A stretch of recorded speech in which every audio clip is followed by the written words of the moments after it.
pantry today because there's no vent in there. Okay, so I'm good. hoping that it'll stay warmer in the Good. pantry. Good. And then if not, I'm gonna do the oven light thing.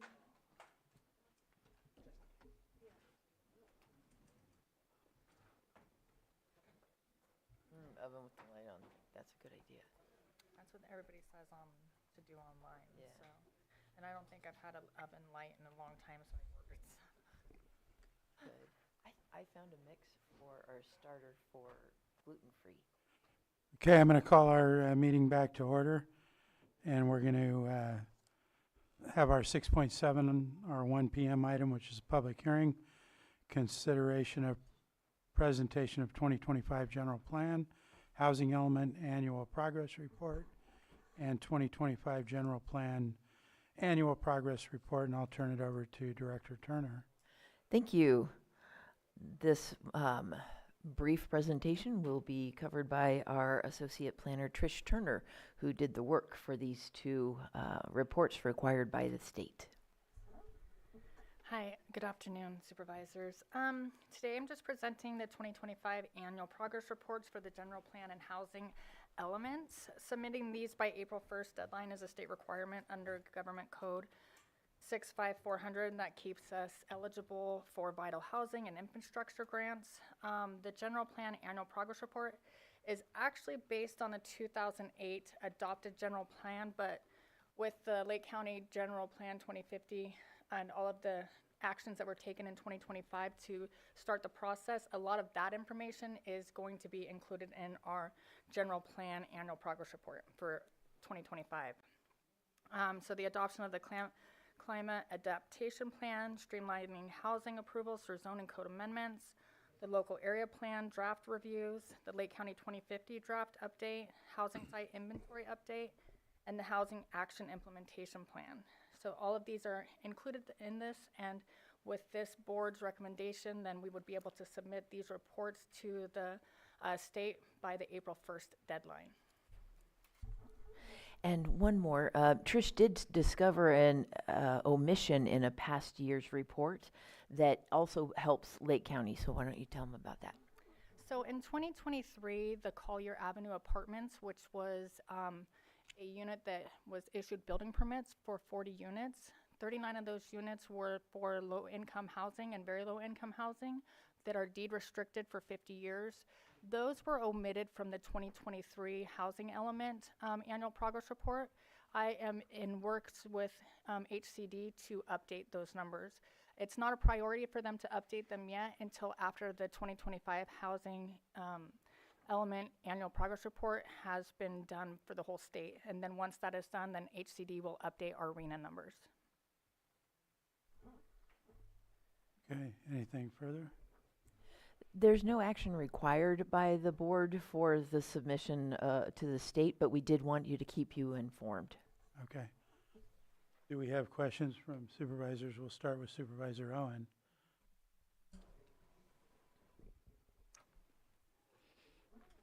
Oh, shoot. Trying to open up my questions.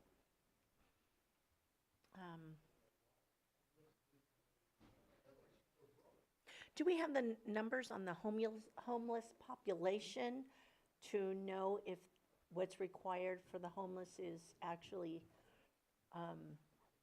that those numbers are jiving? For the homeless population, we do rely on the annual PIP count.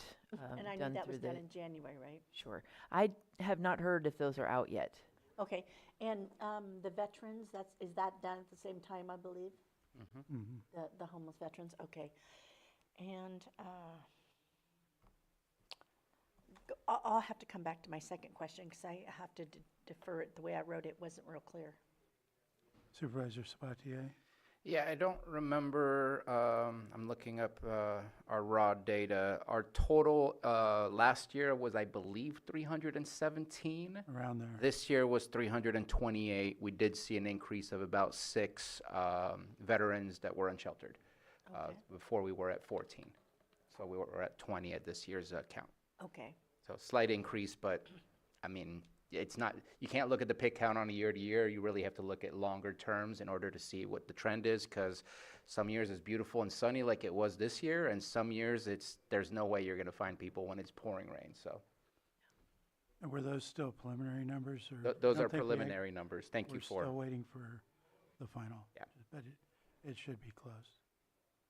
Anything further from supervisors? No? I'm going to go ahead and open it up to the public. Do we have anybody in the room that wishes to comment on this item? Not seeing any? No hands? I'll bring it back to the board, and I believe there was no action. This was just a progress report for us to be aware of it. So we thank you for bringing it forward and presenting it. And I'm 7 minutes shy. What was that? Calendars? Calendars, yes. So we'll move on to calendars. Is somebody ready to start? Or Supervisor Crandall? Yeah, so I'll start out, we have RCRC tomorrow in Sacramento, Rural County Representatives of California. Thursday, we have a TIPO meeting at 1, and then at 2, Juvenile Justice. And then I'll be going to the Clear Lake Oaks Glen Haven Business Association in the evening. Friday, I have pretty open. Of course, Saturday, there's some Easter events in the North Shore that I'll be attending. And then on Monday, there is a meeting that I have, I think Supervisor Sabatier and I have with HCD. So then I'll be back here Tuesday. Well, I don't know about Tuesday, no. Okay, I'll leave it at that. Go ahead, Supervisor Pyska. Yeah, so last Thursday and Friday, I was at the Governor's Task Force, Wildfire and Forest Resilience Task Force in Jamestown. And it was a really, really great presentation all day of all the strategies that are being developed for wildfire resilience and forest health. And it was the Sierra regional meeting, because it moves around twice a year. There's different meetings throughout the year. And then on Friday, I toured the home hardening program that was in Tuolumne. And they're just starting to get their assessments done. They haven't quite started swinging hammers yet, but there's definitely a lot of collaboration happening between our two pilots. Tomorrow, I've got a call with a constituent, and then the NCO governing board meeting in Ukiah. Thursday, we're having the in-person training for fiscal for LAFCO. I may not make, we're not going to have a gender review, so I'm not going to do that. I've got a call with a constituent in the afternoon, and then Friday, I will be at Mount Vista Middle School for Career Day, and then here at the courthouse for the WAMBI special meeting. And then that's it for this week. Thank you. Supervisor Sabatier, are you ready? Yeah. Tomorrow, got to handle some PEG stuff, meeting with the Food Policy Council and an ad hoc committee of a proposal that I'm excited to work on that we'll be bringing back to the Board of Supervisors soon enough.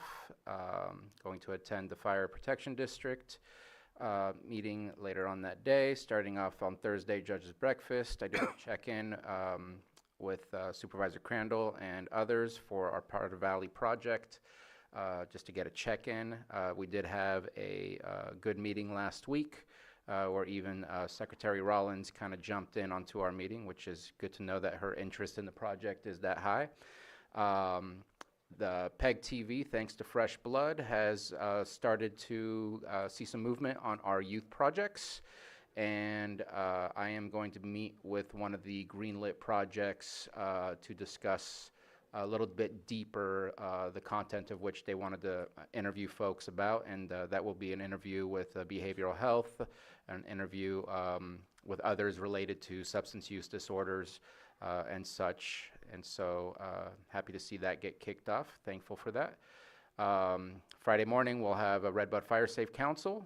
We'll be revealing our logo, and we are also preparing for a May 2nd Wildfire Expo to get people ready for fire season and give them all the information they need, and also kind of let the world know who we are. During the rest of that late morning, afternoon, I'm going to be doing a swim tour starting in Clear Lake. They have a couple facilities. wanted to see what they're working on, and I will be heading over to District 3 as well, just to finish off.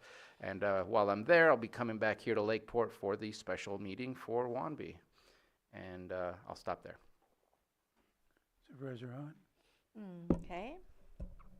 So starting this week, yesterday we had a meeting with special districts in the city of Clear Lake.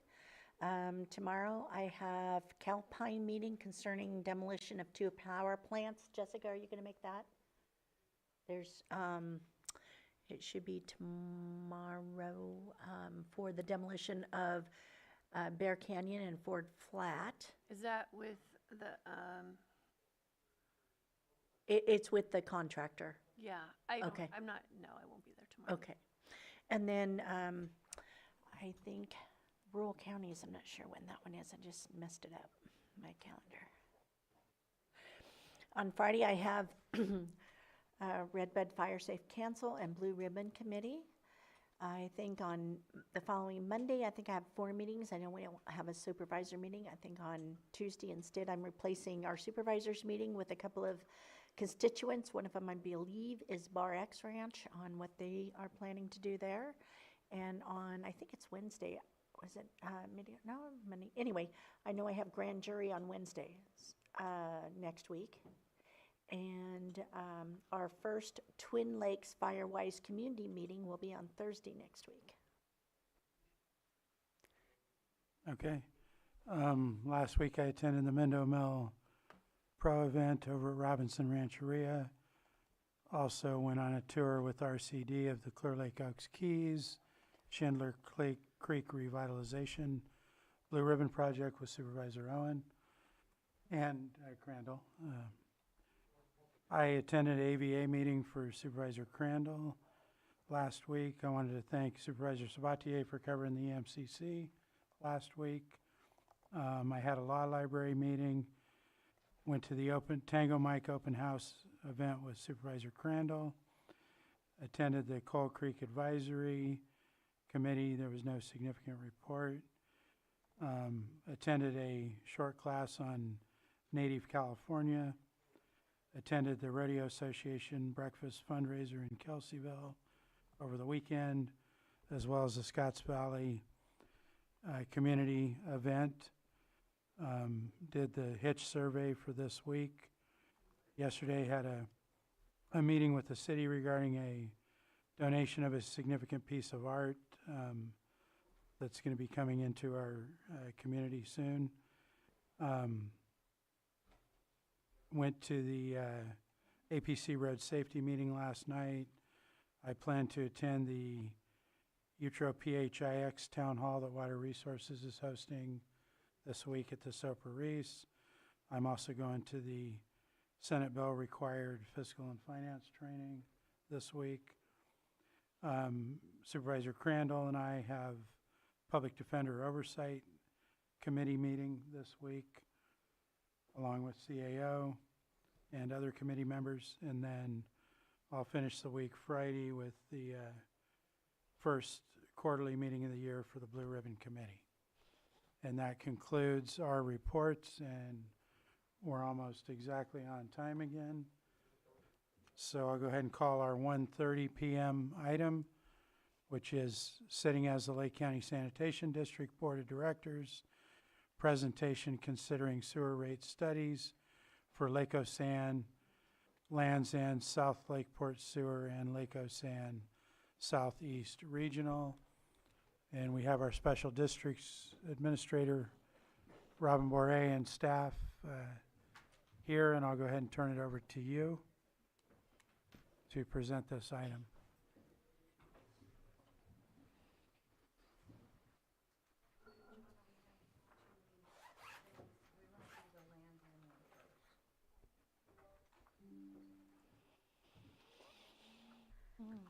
And while Joanna's bringing this up, I'm Robin Bourret, your Special District Administrator. Today, Jesse and I are here to give you a presentation on the previous approved contract for the rate studies for lands in South Lakeport and Southeast. This is an informational presentation. We have our consultant here to walk us through where we are with the studies and how we've come up with the numbers. So I'm going to turn it over to Allison.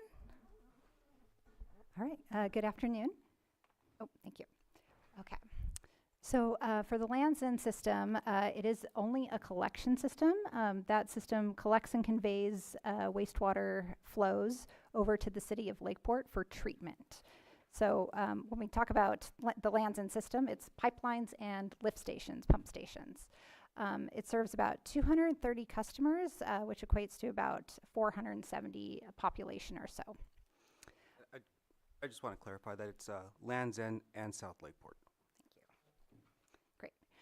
So the Lands End system has not had any major rate increases recently. The recent adjustments have been the consumer price index, so just a few percent per year to keep up with inflation. So that last rate study was done in 2011. We do recommend public agencies do rate studies every 5 years just to keep up with the operations and maintenance of the system. Okay. So as part of this rate study, our overall goal is to make sure that Lands End is covering its cost of service, so operating costs plus capital improvements. But also, we looked at the rate structure, so how different types of customers are charged based on their usage of the sewer system. So this rate study covers a 5-year period, planning for July 1st increases each year through 2030. So rate adjustments are governed by Proposition 218. That means we conduct a rate study explaining the cost of service and how different customers should be charged proportionally. Today is an information item just explaining the draft rate study report. When the board is ready, we'll mail a notice to all property owners within Lands End, all the affected parcels. The notice will be in English and in Spanish, explaining the need for the rate adjustment, as well as the Proposition 218 hearing date and protest procedures. Okay, so Lands End is in rough financial shape. You are collecting about $230,000 in revenues, but costs are about $280,000. So most of your costs are those Lakeport sewer treatment fees. So the county does not set those fees. The city of Lakeport sets those fees. It's essentially a cost pass-through for treatment. So what that looks like graphically is the green bar there is revenues, which is mostly rates. You have like a small amount of miscellaneous revenues. And then the red portion of the chart are expenses. So expenses are greater than revenues, indicating a deficit. So the Lands End system cannot operate at a deficit indefinitely. It would be drawing from other county funds to essentially subsidize the cost of service for those Lands End customers. On top of that, both the operating fund and the capital fund for the Lands End system are negative. So the plan would be to, number one, reverse the deficit. Number two, pay back the county for that negative balance. And then number three, plan for ongoing repairs and replacements of that collection system. Okay. So those needed capital improvements are software upgrades, SCADA, which is kind of electrical system improvements, air release valves, a share of a pumper truck. So my understanding is the county intends to purchase pumper trucks that will be shared between the different service areas, and so Lands End gets a portion of that. Okay. So very briefly, this is your current rate structure. Customers are billed bi-monthly, so every 2 months they get a bill, but for comparison purposes, this is the monthly rate. That's easier for people to understand. So there are base or fixed charges. So residential customers pay about $73 per month, and that's all kinds of residential customers. So that's single family, like a triplex would be 3 times that residential rate, as well as then you have different commercial categories. And it's interesting to note, Lands End is such a small area that the primary commercial customer is the theater or drive-in rate. So to be comprehensive in our rate study, we did do the rates and fees for all these different categories, but really it's only the theater rate, and I'll show that in a minute. Oh, and I think we had a note about the capital improvement charge, which got cut off, but I'll show that in a minute.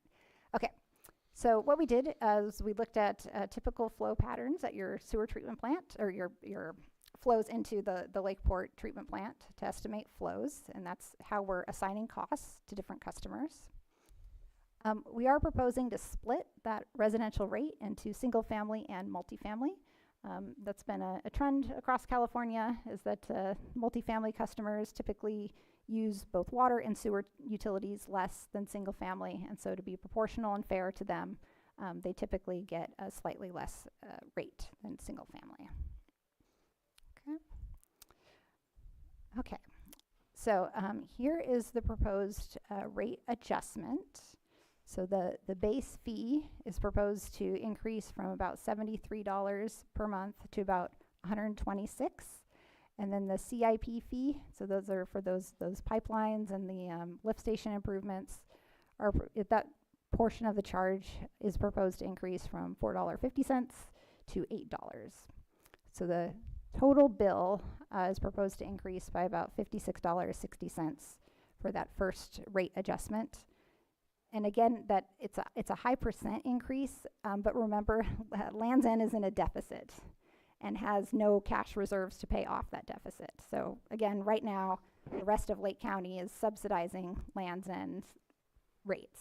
So this is a full cost rate proposal, and then the subsequent 4 years are just keeping up with the cost of providing service. We have a quick question here. I need a clarification of what you just stated. The rest of Lake County is subsidizing Land's End? Well, technically, we have worked out a payment arrangement with the city of Lakeport, so we will be deferring some of the bills we will owe this fiscal year to next fiscal year until the rate study can catch up. But then a proportionate share of staffing and any kind of service and stuff like that. This is such a small district that it doesn't cover like an FTE or that kind of stuff. It's based on the size of the budget. So how we allocate our money, it's based on the size of the budget, meaning, like Northwest and Southeast are much bigger districts, so they get a bigger allocation. So that's how we have distributed it out. So we haven't, the other districts aren't really. In some way, shape, or form, other districts are paying to cover the needs of Land's End, is what I'm hearing. No, that's not actually true. We we're just not doing any capital improvements to Land's End. And then the city of Lakeport is going to defer their payment for this year, about $60,000, so that, because we're out of reserves, and so they've agreed to let us pay that next fiscal year. Okay, so the county is not subsidizing, Correct, sorry. Lakeport is subsidized. Okay, I just wanted to make sure. Yeah, I'm sorry I misspoke about that. I just meant it's not covering costs currently, and so we'll owe some dollars back. That's a good. You have a question, I Supervisor? do. There might not be any mobile home parks in this area. Maybe that's why it's not addressed on this, but what are the charges for the mobile home parks? Oh, yes. So we are proposing a new multifamily fee that would apply to any future mobile home parks. So it would come under a multifamily? Correct. Now, on the difference, it's about 50 gallons, I think it is, between the multifamily and the single family. Correct. Yep. And is that because of perhaps landscaping, or it's not going, is it, do you have meters on the amount of sewage that's coming out of each home, or is that based on the amount of water they take? 'Cause I know we have water meters, Do you want to answer? water use.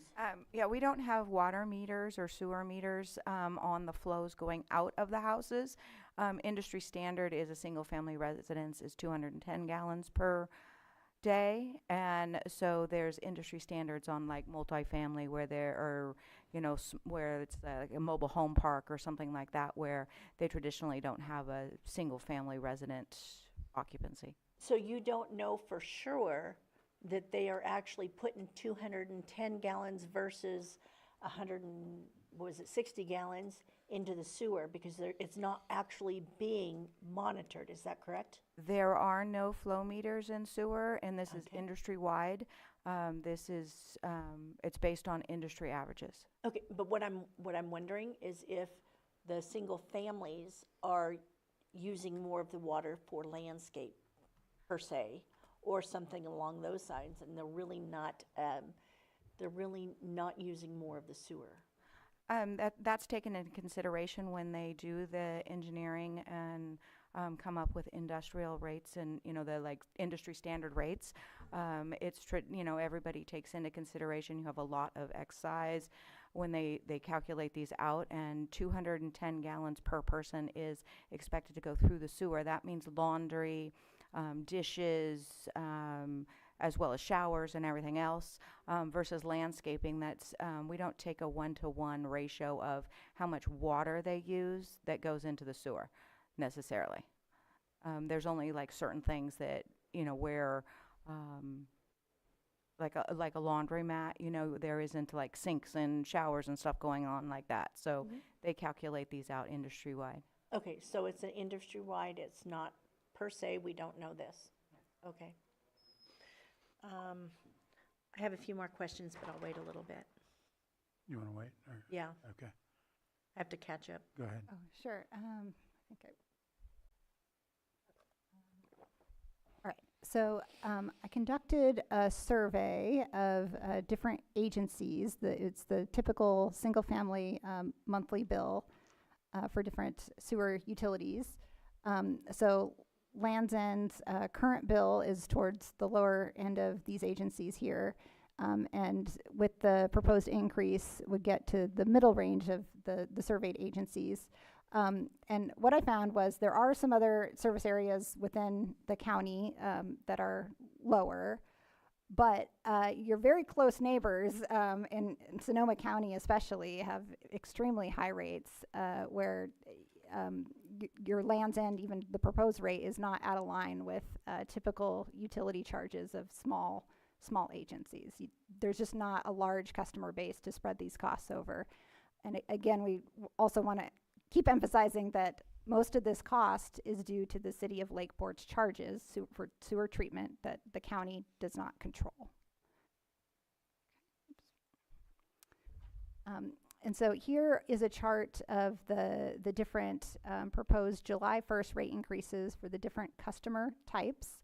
You can see here that it's very heavily single-family residential, but we did have a new multifamily rate, and so that's where that if a mobile home park comes in to Land's End, that's the rate that they would pay, and then a very small commercial group there. And you can see these are the potential rate adjustments for different types of customers, but we don't have any of those because Land's End is so residential focused, except for the theater and drive-in. So you can see some of these percent increases seem very high, but there's not actually any customers that would pay those at this time. And just for to be comprehensive, this is the full 5-year rate plan. And there's a lot of numbers, but this is legally required information that we would include in the notice sent to all customers. Here we go. So that wraps up the formal presentation for Land's End, and I'm happy to answer questions. Yeah, I also, are you Go want to ahead, go? go ahead. Okay, so regarding the 245,000 that we pay the city of Lakeport, is that contract also, my understanding it's going to expire at the end of this year? Correct. So Their how's that? contract expires June 30. We are in negotiations to extend that for another year as they're working on their rate study and we're working on our rate study, and they're also trying to determine what's going to happen with the annexation. So they've requested just a status quo extension of 1 year. And that was going to be my next question on, so my understanding, this is Land's End goes all the way from the city limits in South Lakeport on South Main, all the way down to Land's End off Soda Bay Road. Is that correct? That's correct. So, and I know it hasn't happened yet, but it's is potentially in the works that the city annexes a chunk of that, which may include annexation of the sewer infrastructure. Am I correct? So how would, if we've done this study and the rates go to where they go to, does that get readjusted or reevaluated when the city of Lakeport essentially takes half of that sewer system? Or how does that, I'm trying to understand how that would work at that time. What, that would all go through the annexation process, and I would not expect that we would change our rates in the 4 years or 5 years of this study, and that we would then reassess after if the annexation goes through. Basically, we're passing through what the city of Lakeport is charging us, so those connections, those rates that they are currently paying, that they would just be paying directly to the city of Lakeport. So So it'd be reassessed at the next at 5 the year. next rate study. And potentially, we wouldn't be sending as much sewer to the city. Correct, and we wouldn't be collecting as much either, and we'll lose the maintenance of the pipes and possibly a lift station or two. Okay. Supervisor Owen? When I was looking over this, I didn't see any charges from Lake Ocean for this. I see the treatment and permitting, what that's costing, about $250.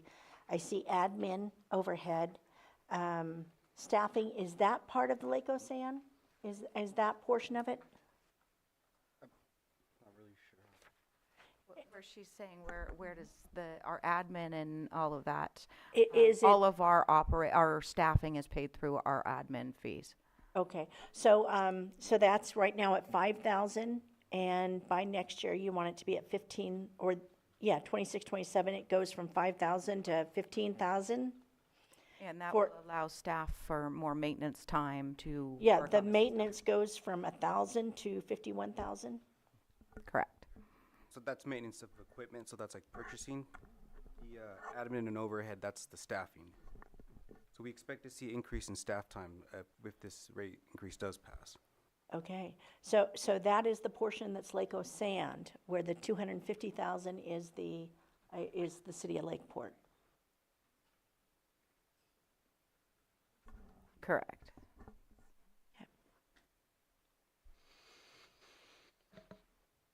I mean, it's technically all Lake Sand. It runs through the Lake Sand, and it's a pass-through. We write a check. For the 250? Okay. Correct. We get quarterly bills from the city of Lakeport, and we write a check per the contract. All right, I believe Supervisor Crandall was next. Yeah, where have you done studies before? All over the state of California, How many were like similar to rural counties like ours? heavily. Heavily? Yeah, so that's, we advertise our firm as we're a small firm and we focus heavily on small public agencies. Are you the same group that studied for CSA too? I did Kelseyville, Spring Valley, and North. Spring Valley, yeah, CSA. Okay, and so I'd like to see us work a lot closer with the community if this goes forward. It's imperative to ensure that we specify who is getting the notices, the tenants, the ratepayers, basically, those are kind of go hand in hand, or the owners, because I think that was a confusion last time with ours in Spring Valley, and then also ensure that the Spanish is a lot more, noticeable. We're not just having one line, we have a full page on the other side. I don't know how you do it, but you got to make sure that they have that. And I think that was it. I just wanted to make sure to note those because I know it was a big item of contention with Spring Valley as well when we had went through that process. Yeah. And thank you. The difference between water and sewer rates, the water is sometimes paid by tenants or property owners, depending. The sewer rates are all required to be paid by the property owners. So these notices will be going to the property owners. Supervisor Sabatier? Yeah, I guess, complicating things. I struggle to understand how this can be a viable system in the future. It's great that we're increasing maintenance from $1,000 to $51,000. What can you actually fix for $51,000 if something of importance breaks? That seems like a very low amount, and your reserves have $3,000 left, so I mean, there's nothing to back it up at this moment in time. Then the increase, which just on the, in case you share this with the public after this, on table 8, you show rate revenue increase of 75%. I didn't check all the numbers if that's a 75% increase, but on the earlier part, you say 73% increase. So we should figure out if it's 73 or 75, but the numbers are different at least. But then it's an 8% increase, 8% increase, 8% increase, so it doesn't keep up with CPI. It's higher than CPI typically. I mean, 8% CPI is a really bad year as far as I'm concerned. And I mean, we're going up to rates of $340 per bill that you would receive because it's 170. So, I mean, here's what I would just suggest as offering. This is not a viable system. We have to figure out how to consolidate with a larger system. And I know that that's the possibility with the city of Lakeport, but the city of Lakeport also tried once and failed. So I'm not saying they're going to, I'm just saying it could. And to approve this all the way to 2030 for a system that is waiting to get help from the rest of the county or Lakeport if something goes bad, I see a problem with our expectation for a very important system that needs to make sure it has the appropriate management and maintenance of it. But it's also cost prohibitive. To be at all the way by 2030, $171 per month, and then some. So we have a lot of systems here. In my opinion, whether people like it or not, this needs to be consolidated with the rest of Kelseyville, the rest of Corinthian. Like, we have to bring these things together, because if one fails, we need everyone else to be able to support each other. Because, a perfect example is what happened over in the Valley Fire. If you don't have consolidated water systems, they fail, and then you have to go through a really arduous process to figure out how to bring these things back because they're not consolidated together to help. Why we're so shattered and scattered all over the place with our special districts and our systems rather than being consolidated, I would like to see some proposals for some consolidations, because that would be supportive of potentially decreasing the cost and supportive so that when there is an emergency, it's a Lake County strong perspective and not just individual, especially tiny systems like this that really cannot come back from an emergency. So I have grave concerns for the cost and the ability to actually maintain the system into this future. I'm really worried about the numbers. I would like to respond if that's okay. So we have applied for a feasibility grant to consolidate the wastewater systems with Kelseyville, as well as going up through Soda Bay and seeing if we can consolidate a lot of those that are on septic.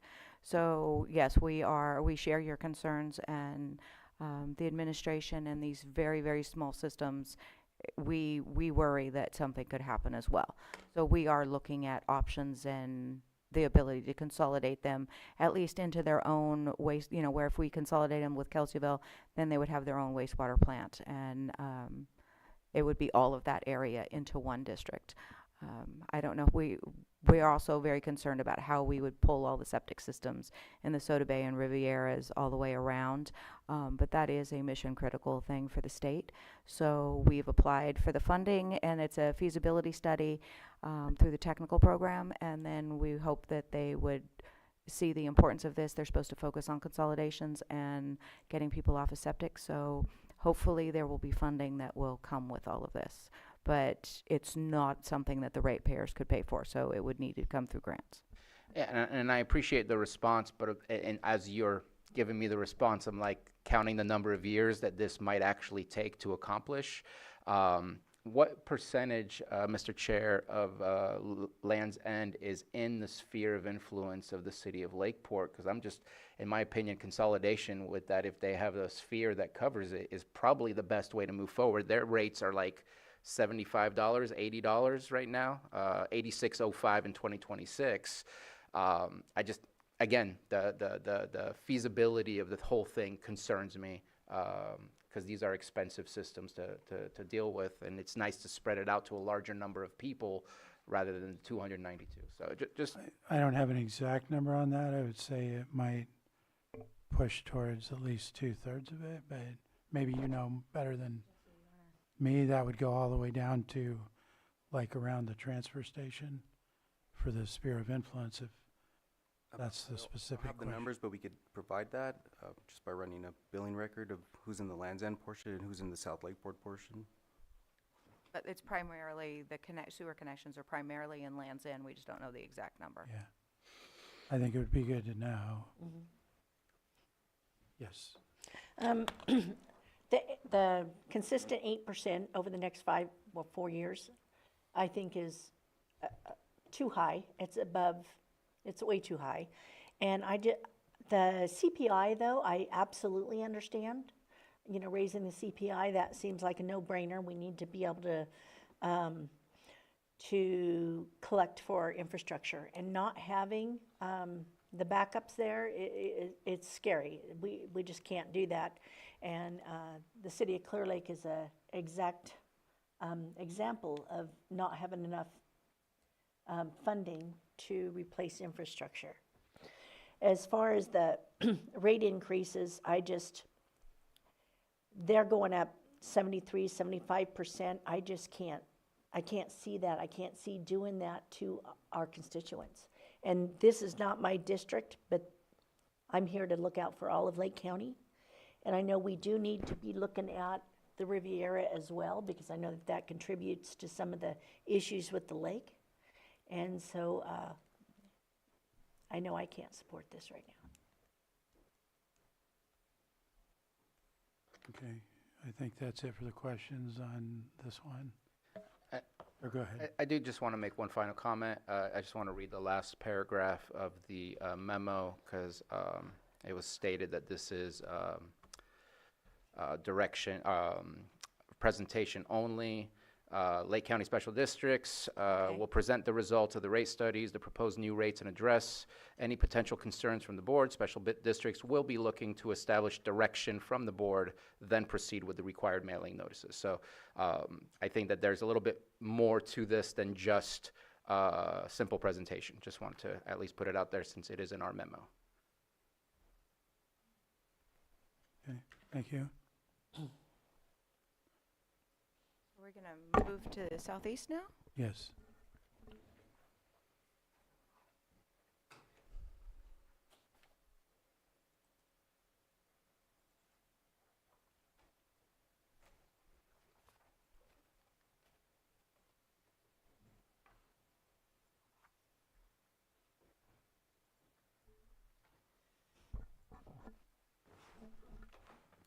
Okay, great.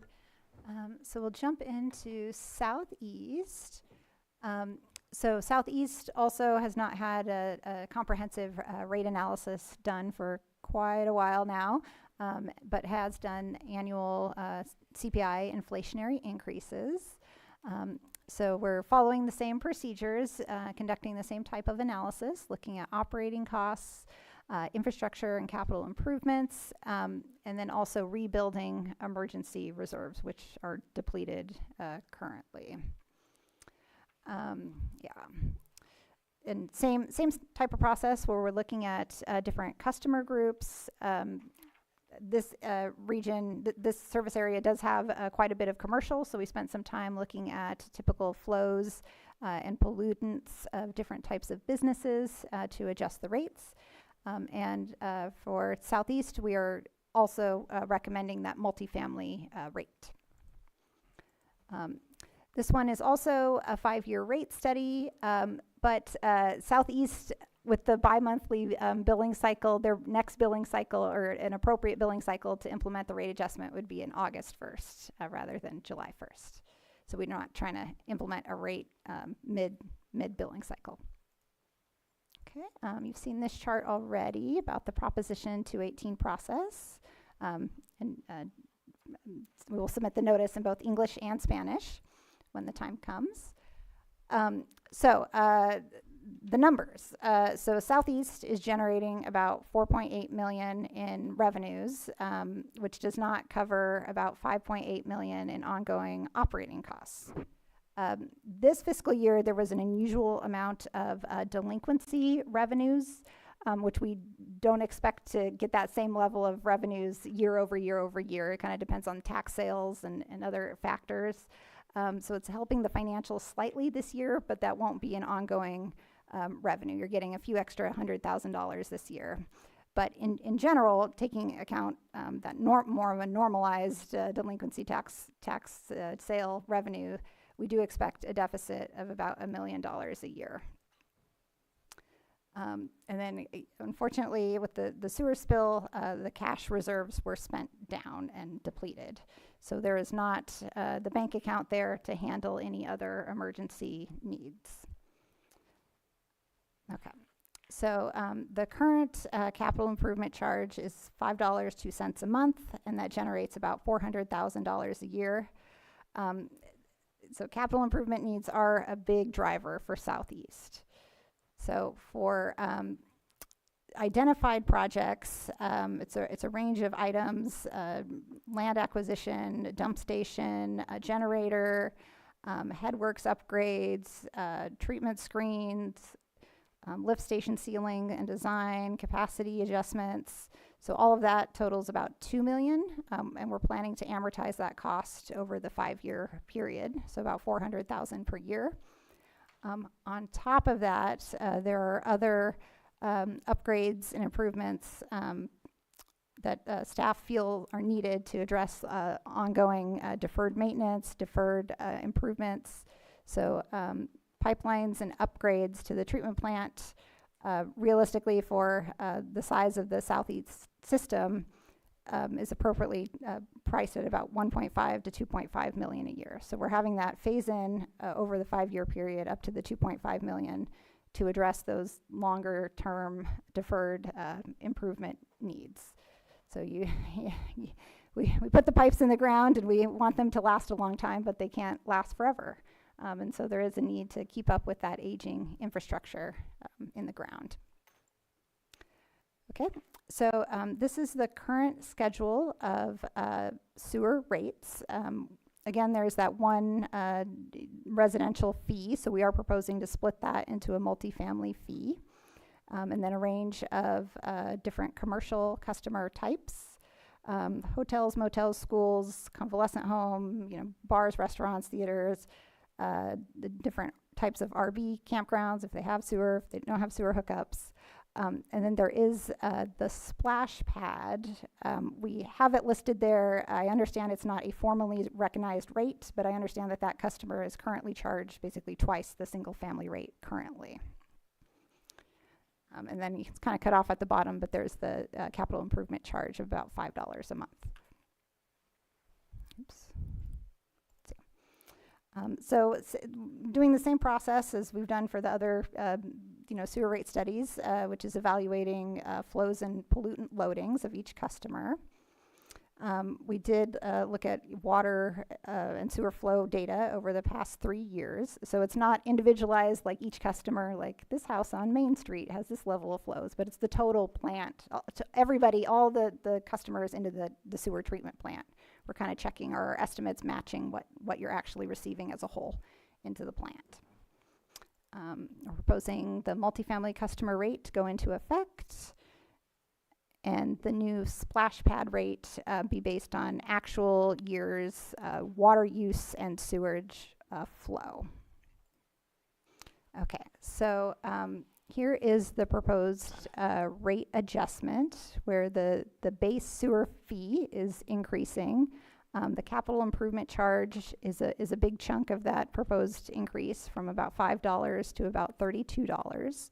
And then customers in the Southeast area also pay a bond fee, which is a dedicated special fee that we're not adjusting in this rate study. So it is a first year increase of about $44.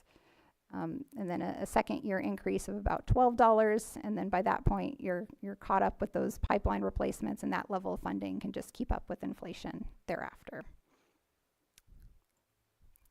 Okay. So here is the proposed rate adjustment.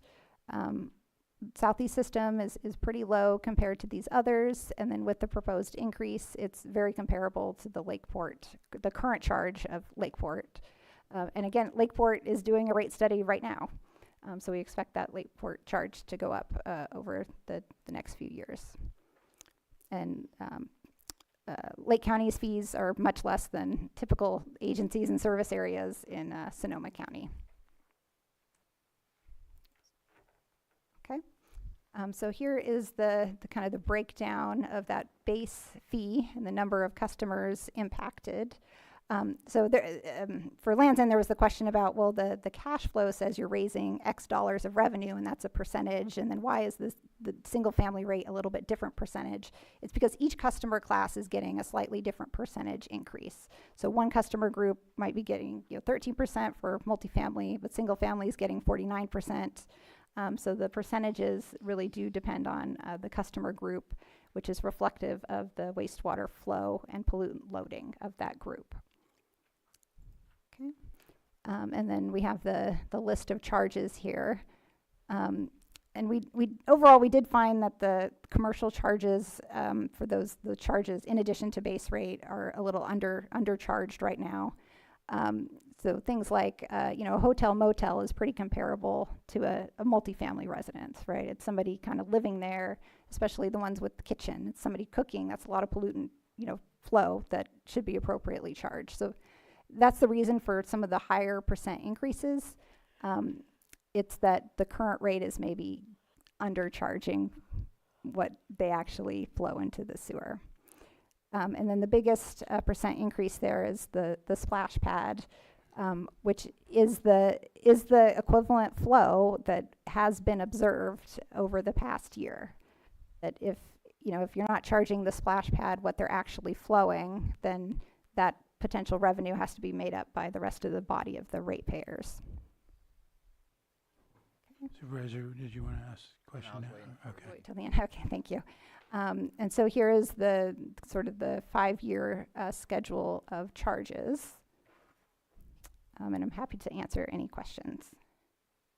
Thank you. Go ahead, Supervisor Sabatier. Yeah, I have a quick question. How long do these studies last as far as being able to utilize these numbers to change the rates? Oh, that's a good question. So, we're starting with this year's, adopted budget. And so if you said, oh, we're pausing the rate study and we'll pick it up in a few years, is the budget and the cost data kind of no longer valid? That's what I'd be worried about. So if we get, I would say 6 months if it was delayed by 6 months. I would expect the numbers to be pretty solid still. I wouldn't expect big changes to the rate plan. I mean, at this time, I'm very uncomfortable even having the conversation about rate increases. We're still in the midst of an emergency. Some people still don't have access to clean, potable water. And I would like that to be finalized before we start talking financially what more we want. 100% there needs to be a rate study to do any type of increase, since the last time we've done anything was 2010. And so I'm not against doing the rate increases, maybe not specifically as stated here, but things need to increase. And I hope that we can see these increases more commonly done every 5 years, so that we don't have to do these massive increases, just like we were talking about for Land's End as well. I do have some concerns about some of the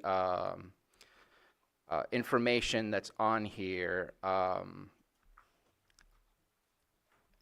The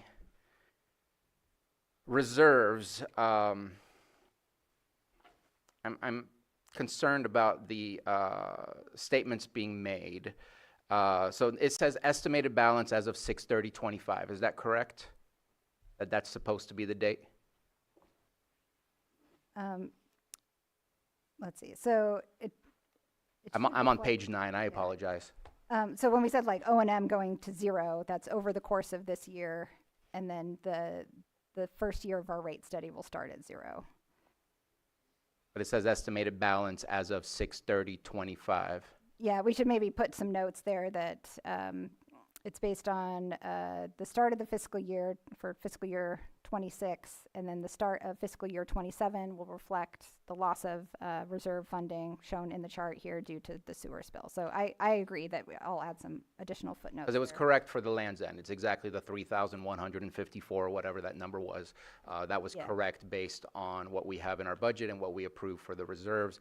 This does not match. And in fact, I got a printout from what is currently in the reserves, and I'll hold back from specifically stating a number, but it is woefully different. And so maybe there's receipts hanging out on somebody's desk to pay off, but what's in our system is nowhere close to matching that. And until it's reconciled, I'm struggling to say that this is an appropriate study in the sense of this is where the reserves will be, therefore this is what rates need to be in order to increase our reserves and whatnot. Especially, we're still in conversations to try and see if there's any kind of reimbursement that may be out there. I might be deep sea fishing, but at the same time, I'm not giving up on that, and I sure hope no one else is giving up on that as well. And so it's possible that some of those reserves come back, or some of those reimbursements occur, and we could put that back into the reserves, which would potentially change what we're asking to obtain. When I do the actuals of the revenues and the actuals of the expenditures, I'm not seeing a huge gap. Yes, there's a gap, and again, of course there is, because the last rate study was done in 2010. And we had COVID with some pretty massive increases in every cost that you can think of imaginable. So again, of course, there needs to be an increase, but I think I'm just going to go off the top of my head. It was something like 5.25 average revenue and 5.85 or 5.65 average expenditures when I looked at from 2020 all the way to now. And so it feels like there's a larger gap in the study that you have, and I'm not sure if we're using the proposed versus actuals. And while I'm sure it's a common thing to do, it's weird to kind of use an estimate for the end of this fiscal year versus an actual of the previous fiscal years, where we have some pretty hardcore numbers to say, here's what the cost of this system is.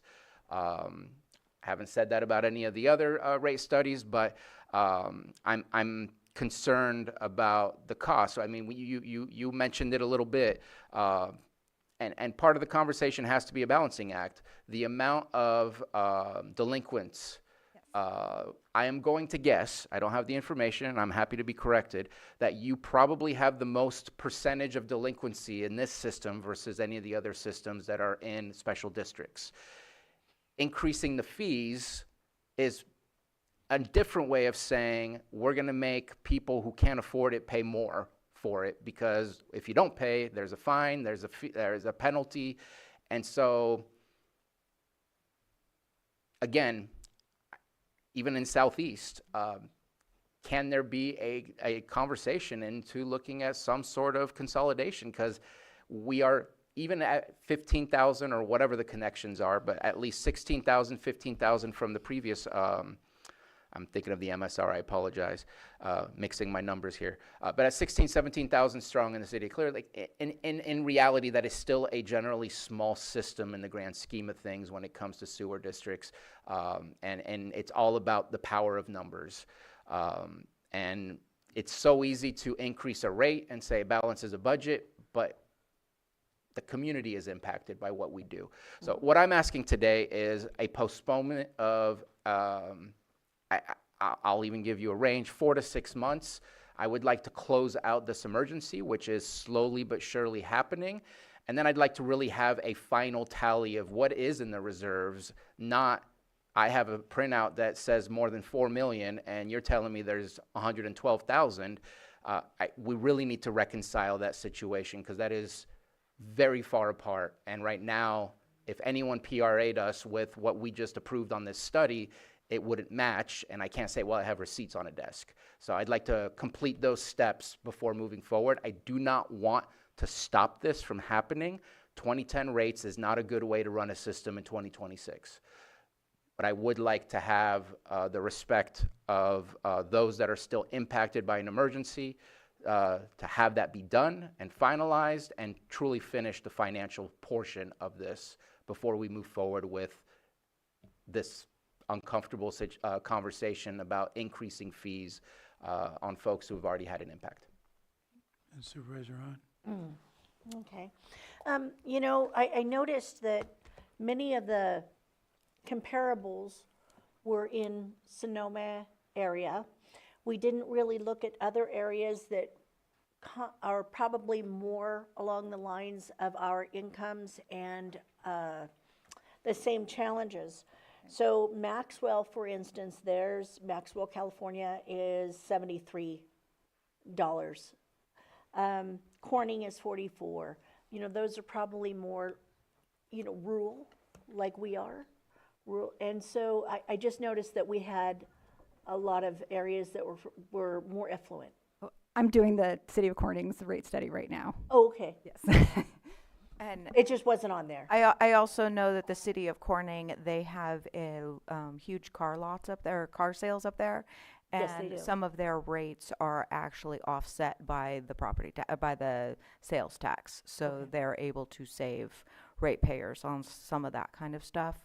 We have included the city of Lakeport's current one. We could reach out to to Clear Lake Oaks. I understand that their rates are higher than ours are currently, so we thought Lakeport was a good comparison within the county.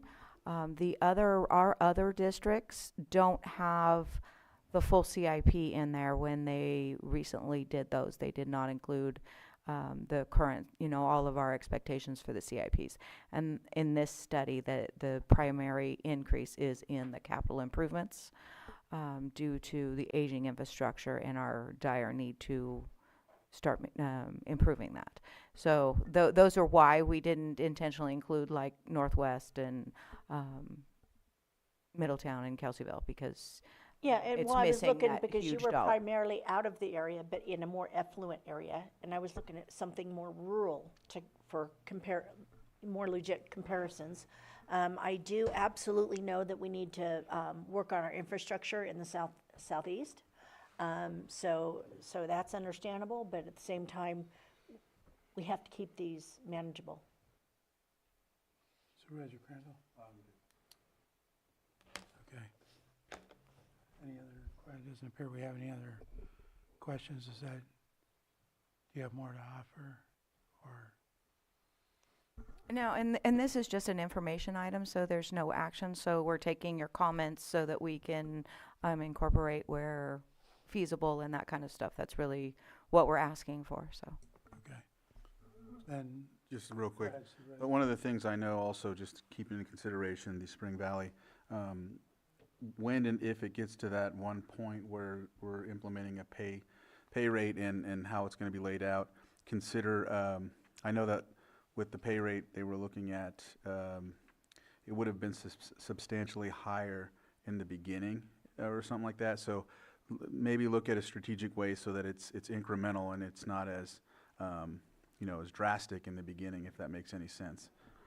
Yeah, and I appreciate that, but it comes down to the time value of money, and so it'll actually, if we spread it out evenly, it's going to cost the ratepayers more over time. That's why we have spiked it high in the first year. But we can definitely spread that out. But that's the trade-off to make it more, so it's more budgetable. It will actually end up costing more at the end. Okay. In the meantime, that's why I gave the other insight about making sure that they have their proper mail-outs and whatnot, so when they protest it, they have the equal opportunity to protest it properly. Supervisor Sabatier? And I just want to share appreciation, Supervisor Crandall, for learning from that situation. I know that was a tough conversation. I just, because of what was stated by Director Bora, I just want to check in with the board. I'm looking for consensus to come back post-emergency with a reconciled reserves rather than the current status in which we're in.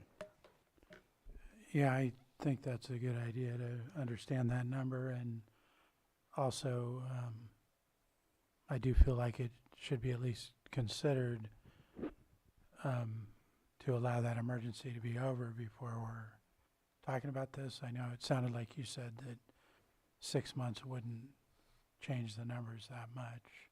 So I think it's something that should be considered. Yeah, and we're fine with that.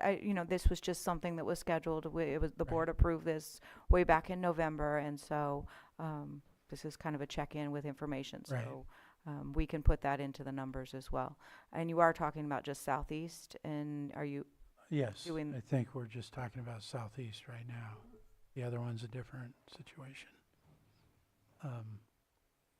So unless we have anything further, I'm going to open it up to the public for comments. We'll start in the room.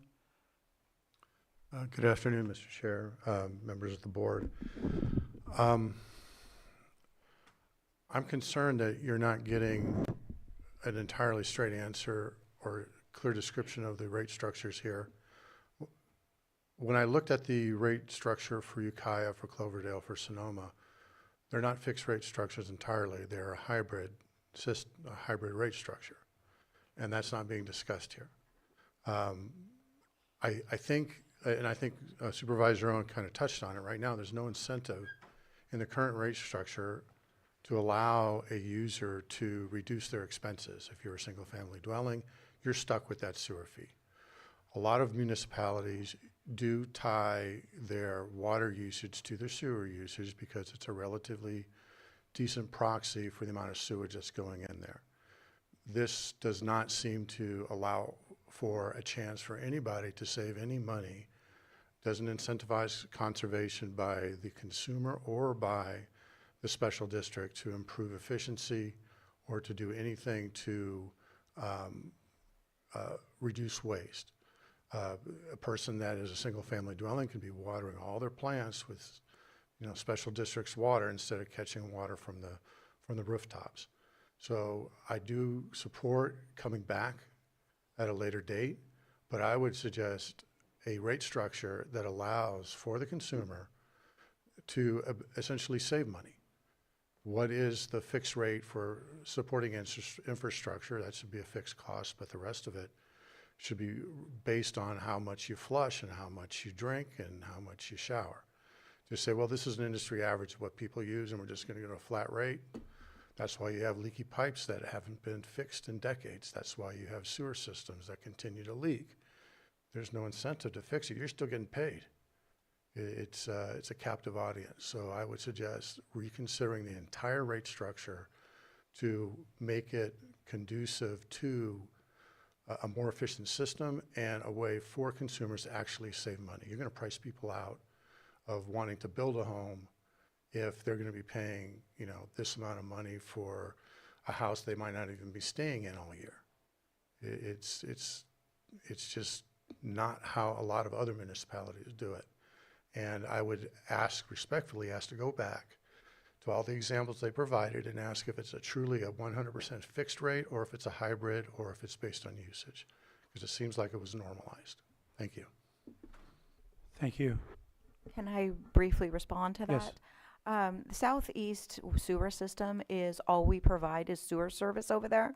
So we don't have any water meters to compare flows to or any such things. In order to calculate it by flow, we would have to install basically flow meters on every single house like we do water meters.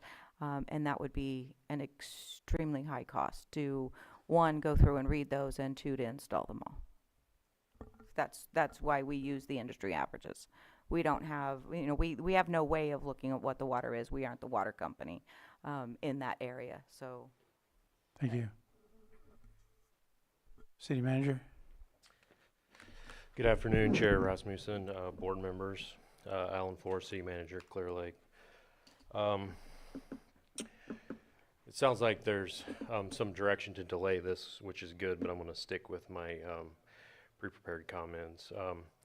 I want to start by asking this board to show some concern for Clear Lake and Lower Lake communities and provide direction to pause this rate increase.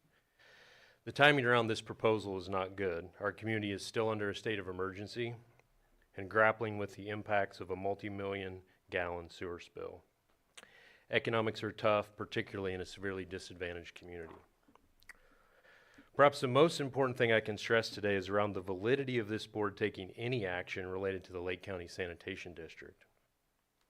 On November 20th, 2025, the City Council rescinded delegation of authority to the Board of Supervisors to serve as the Board of Directors of the Sanitation District. The county's been aware of this since we initially requested to meet about in April of 2024.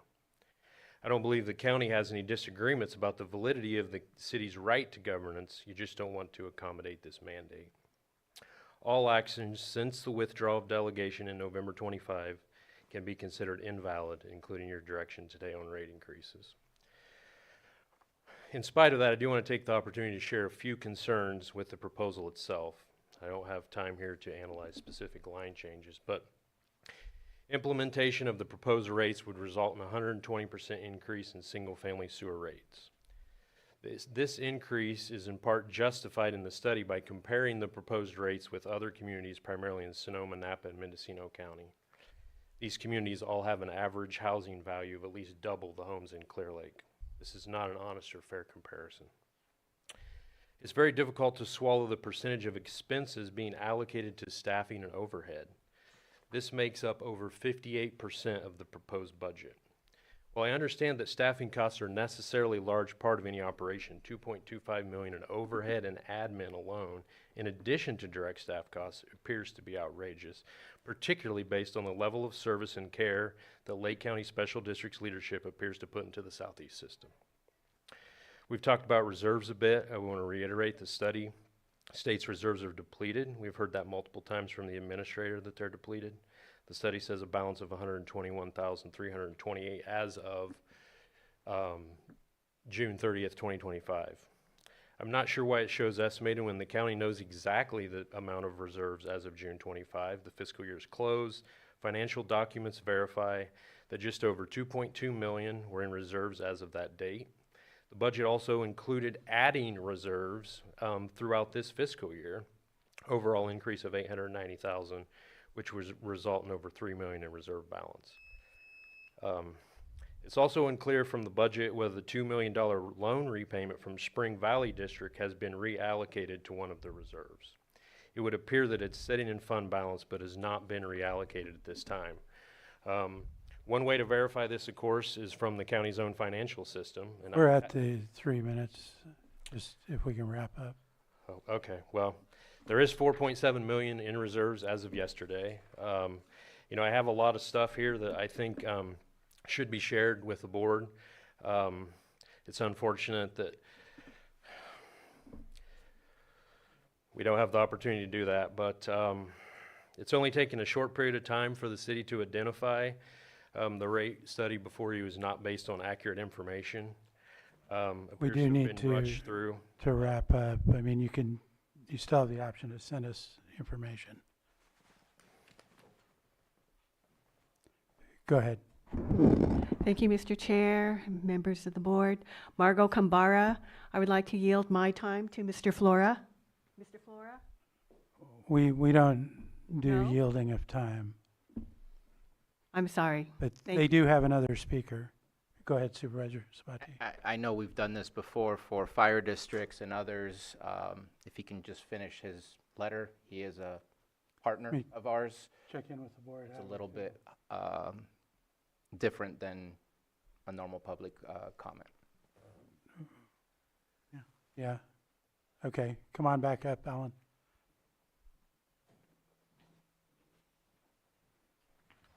Thank you, Chair. I appreciate that. Other concerns around the accuracy of the rate study analysis are highlighted by expense numbers not being tied to actual budget numbers, at least the best I can tell. For example, the study shows this current year budget expenses being 5.8 million.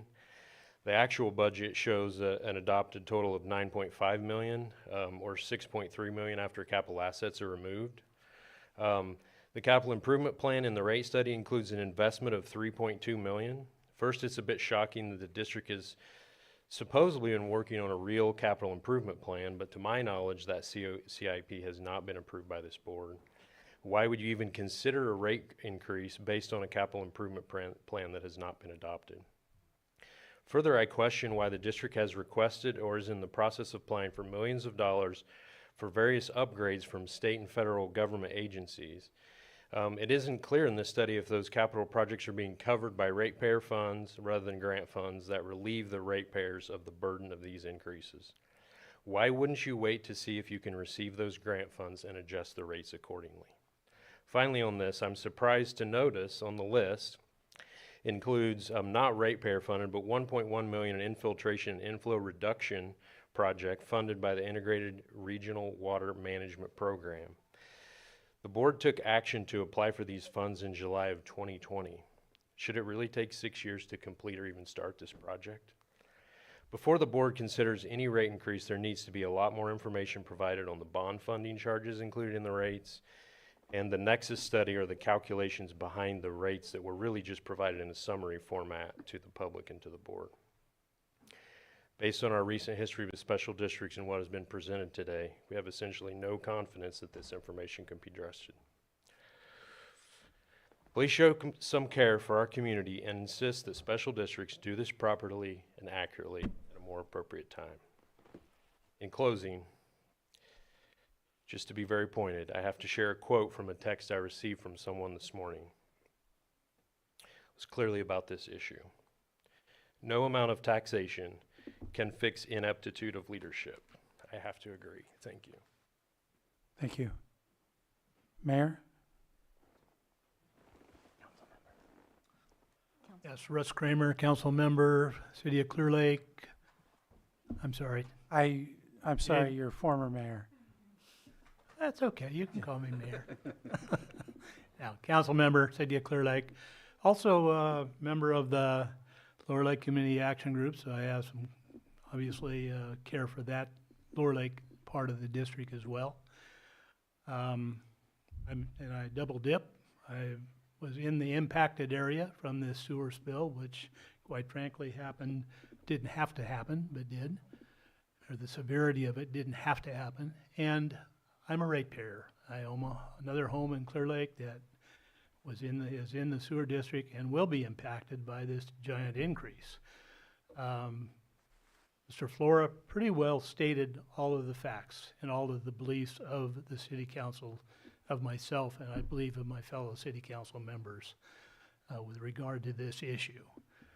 And last, just to do this at this time is quite frankly adding injury to or insult to injury on this to an area that's that are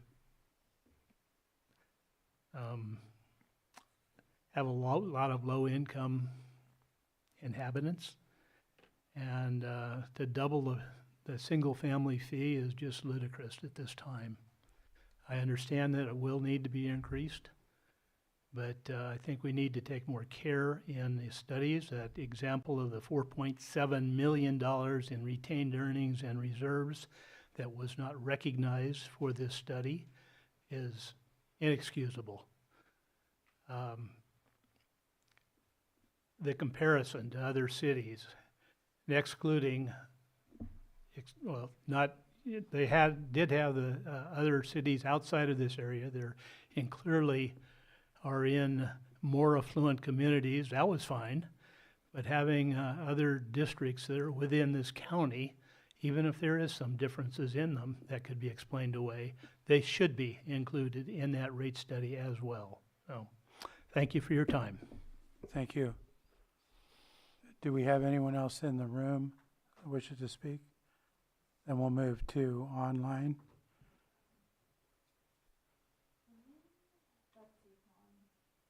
Betsy, you go ahead. Thank you, Mr. Chair. Thank you, everybody. This is a really important discussion. I have several comments to Supervisor Owen and to the public and possibly to other members of the staff present. There's a great deal of confusion in people's minds about Lake Osan and Special Districts Administration. Lake Osan is the institution that provides the sewer services. As far as I know, the Board of Supervisors sits as the Board of Directors of the Sanitation District, which is a dependent special district separate from the Board of Supervisors. I don't believe you changed hats like you do sometimes with the Watershed Protection District, but it's the same process. And it sounds to me like that, especially in this situation where the city of Clear Lake has to come to you and ask and beg you to talk to them about sewer problems that everybody shares in this sanitation district. And for Mr. Flora to be cut off as a member of the public, I found that really embarrassing. I'm really sorry, but it seems to me like the level of civic dialogue is lacking in this as much as accurate data. I just have a couple more minor things about your chart where you showed the comparison with other areas, other locations. I didn't catch it when you showed the chart for the southeast area, but for the Land's End, the chart itself, if I read correctly, for the out of the county areas, referred to Riverside, Russian River County, South Dakota, and Occidental County in South Dakota. There is a small, I mean, unless I'm reading that incorrectly. I believe it's special district and not South Dakota. Well, okay, special district, but Russian River what? There is no, are you referring to Russian River Sewer District? Yes, There, is that what you're talking about? yes. Okay. Occidental is a highly difficult service area out in the middle of the Sonoma County area, and I wouldn't consider it to be comparable to what we have. But as far as the consolidation issue is concerned, of course, you know, we've hoped for and tried to achieve the full circle program now since before the year 2000, which ultimately will be the solution to removing all of this sewage. But the repair and maintenance of this old equipment, which Robin Bore inherited, it's not her cause, she didn't cause all these problems. And that was your timer, Betsy, just so you know, if you could wrap up. Certainly. I also think we need to address the fiscal study analysis issues. What is really appropriate to include, since there's so much controversy? Thank you. Thank you. Stephanie? Why didn't you mention me? Go ahead. Hi, my name's Stephanie Paceno. I'm a property owner and a small business owner on Robin Lane. I strongly oppose any increase in sewer rates. It's unreasonable to ask to pay more for a service that is clearly failing to provide a safe and reliable service. Bouncing off of that, I would like to ask for a community town hall meeting because of the Robin Lane spill. I know a lot of our neighbors and everyone around here has a lot of unanswered questions. We're getting a lot of different answers. I would ask if somehow we can put something together so that we can get answers from officials, agencies, and just get up-to-date information. Thank you. Thank you. Cassandra, you'll have 3 minutes. Good afternoon, Supervisors. My name is Cassandra Hulbert.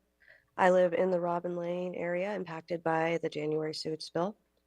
I'm here to strongly oppose any sewer rate increases at this time, not because I don't understand the infrastructure costs money, but because there's been a serious lack of transparency, accountability, and public trust throughout this entire process.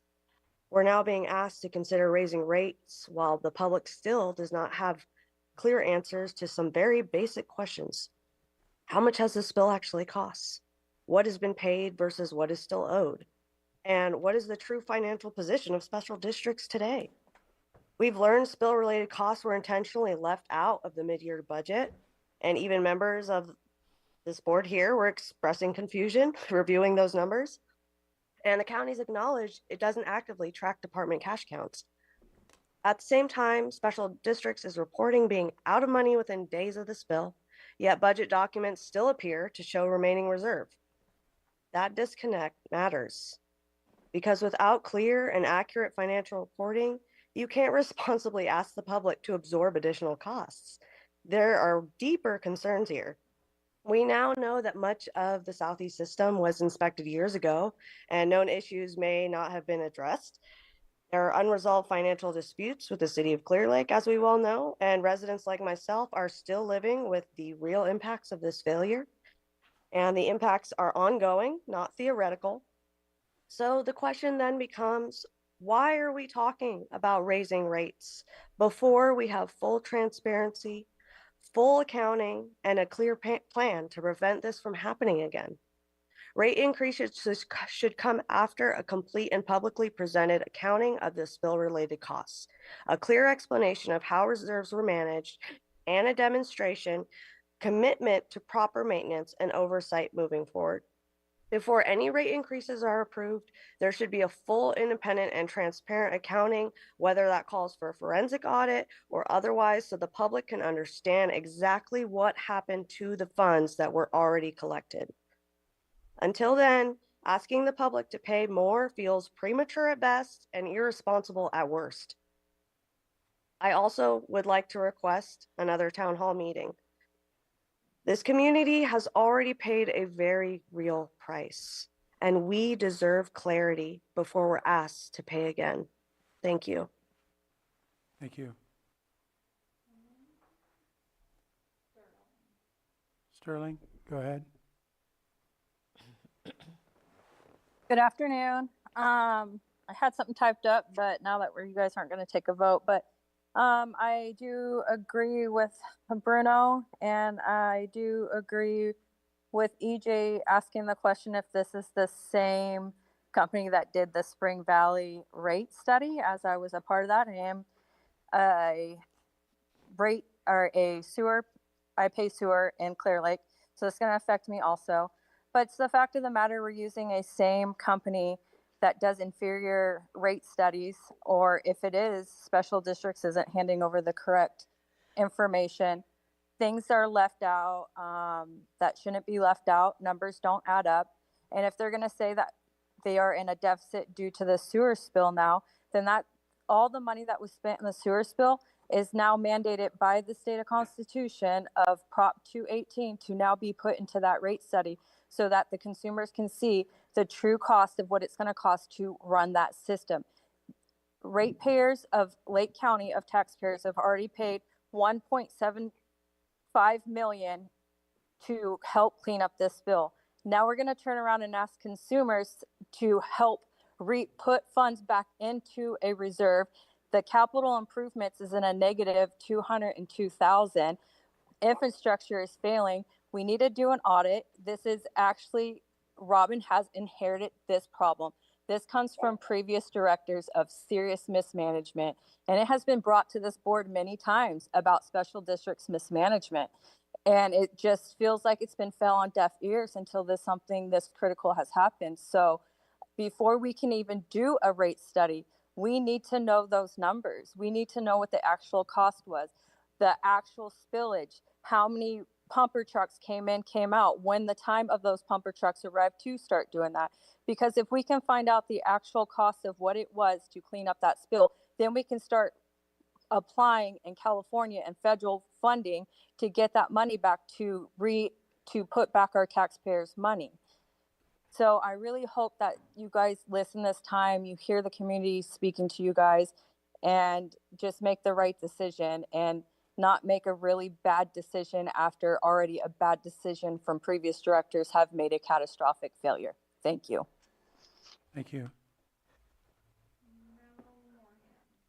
No more hands. I'm going to bring it, close public comment, bring it back to the board, and Supervisor Sabatier. Yeah, this may cause a little bit of alarm, but I think it's something that we need to discuss, especially if the sewer district is connected to the full circle.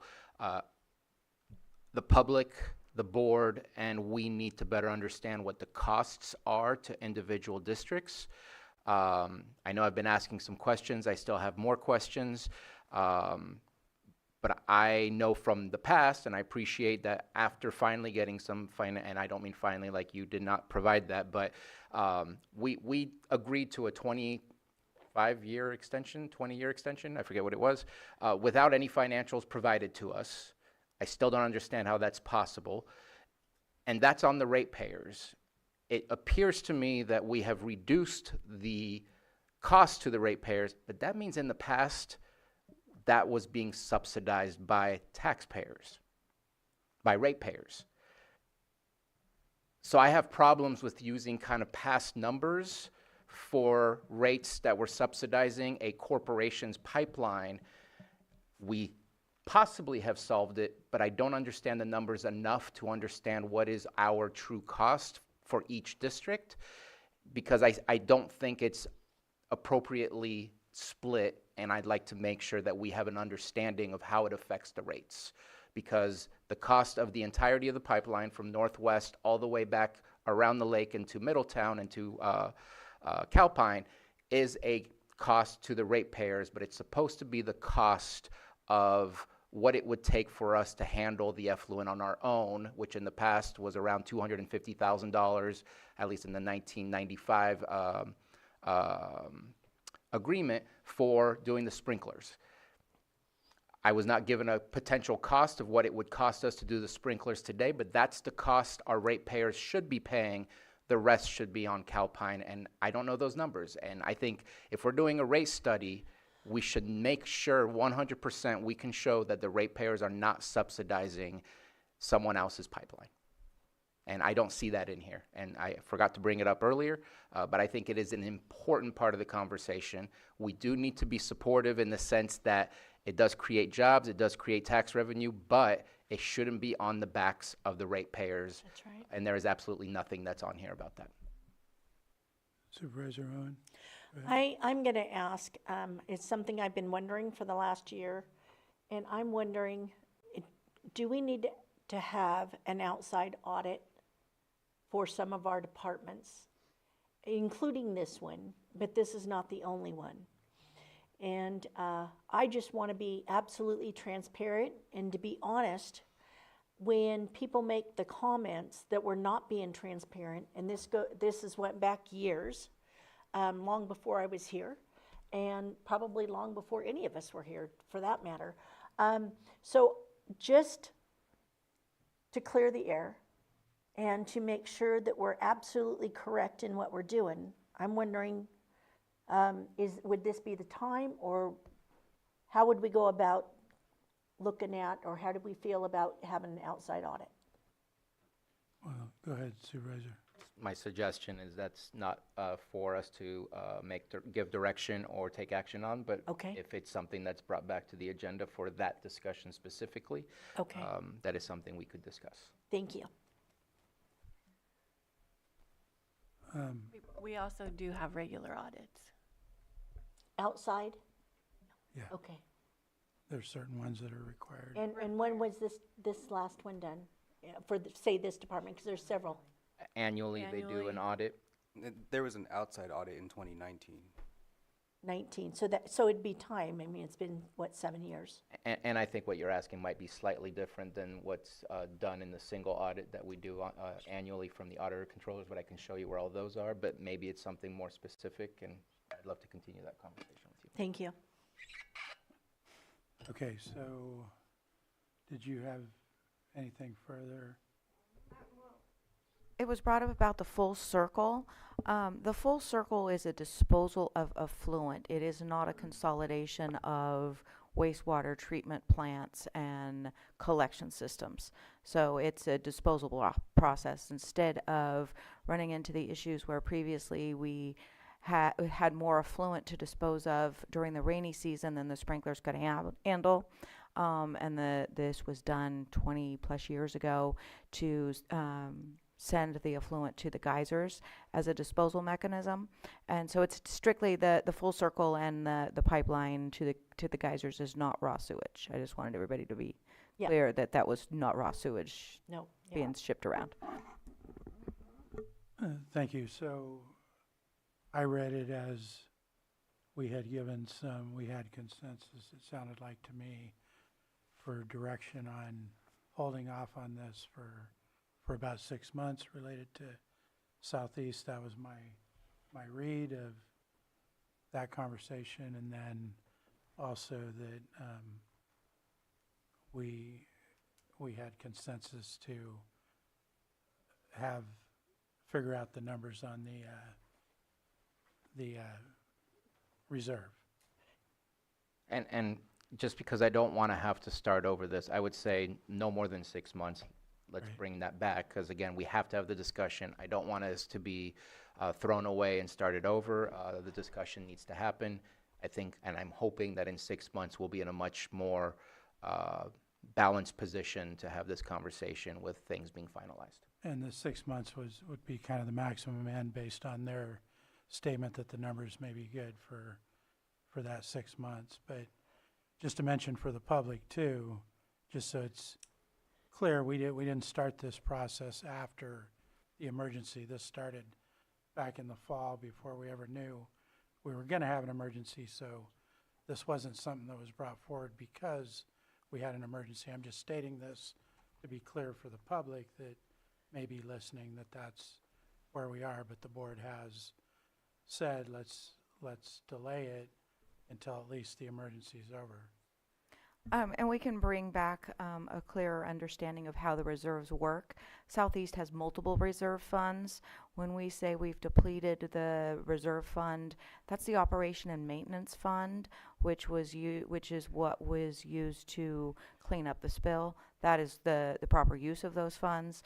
We have other reserves like capital improvement reserves, and the bond that's a payment bond that was done decades ago, or 10, 20 years ago. And so that repayment is for 30 years or however long. So that's why that is on there. But we can spell out exactly what reserve is where, and why they look so different. Okay. Are you clear on what was the direction? What about South Lakeport? Well, we were going to move forward on, I believe, that one. There was no, We don't want to look at, because we don't want to look at the options, of what other options might be out there if Lakeport's going to, if they're going to annex. yeah, Well, that's something that I think is an unknown right now. okay. I asked that question because I am wondering how that's going to work. If they annex a third or 50% of our sewer system, we definitely need to have further discussions, but I took that as there was no further direction from the board. Go ahead. I'll take direction from you, Chair, since it is in your district on that one. Yeah. Well, I mean, I think that one's a little more problematic. But let me just ask, would that be a problem if that came back at the same time, or does that one need to get, I'd like to hear more on. That one is in much more dire strait, where the city has agreed to postpone payment for some of the this year fiscal year costs to, in a expectation that the rate study will be done and we'll be able to adjust those for them. And based on the situation there, I'm okay with that one being separate from coming back at the same time of Southeast. That's where I'm at. Go ahead. Thank you, Mr. Chair. So just for clarification, confirmation from your board, I believe there's 2 items there that your board has consensus on. I just wanted to check that as it relates to those 2 items, that it's a full consensus from your board. That was my understanding. Is Bringing them both Just to back. confirm. Thank you. for those 2 items. Okay, I don't believe there's anything further. Robin, did you say that, did you wish to look into the South Lakeport and bring it back sooner? You said it was more dire straits. No, that one's not to bring back, to move forward with that one. Oh, move forward. The two items are Reserve numbers. the reserve numbers, and basically wait for Yes. and provide more details on. Right, and we're not moving forward with southeast till the emergency is over. Yes. And the 6 months was the maximum end of that, but didn't mean it couldn't be in 4 months if that was the situation that called for it. I'm still unclear what the South Lakeport, you said moving forward, so does that mean that we are increasing the fees? No, it's got to go through the rate study. It's, Okay. it's the next step, the next step of the board-approved rate study in November. Okay. The next step is to send out the notices to all of the property owners in South Lakeport, North and Land's End, and start the Prop 218 process. It will come back in, I think it's May or June, where we have public hearings. And so there'll be action then. Yes, we're not deciding, we're just Okay. moving forward with the Yeah. process. Okay. And then it'll be in front of us again for decisions. Final decision. Yeah. All right, I think that concludes this item then. And I believe that concluded all open session. So I'm going to go ahead and read off closed session at this point. We will have item 8.1, public employee evaluation, title librarian. Item 8.2, public employee evaluation, title air pollution control officer. 8.3, public employee evaluation, title behavioral health director. 8.4, public employee evaluation, title health services director. 8.5, title public employee discipline dismissal release. Item 8.6, conference with labor negotiator. Conference with labor negotiator being A, chief negotiator Susan Parker, county negotiators Jay Salone, Stephen Carter, Casey Moreno, Pam Samick, and Diana Rico, and B, employee organization, Deputy County Council Association. And 8.7, conference with legal counsel, significant exposure to litigation pursuant to Government Code Section 54956.9 D2 E1, 3 potential cases. And is there anybody in the public that wishes to make a comment before we move into closed session? Not seeing anyone in the room, no hands online. We are adjourned from open session and we'll be in short recess until we're shut down. Partial shutdown.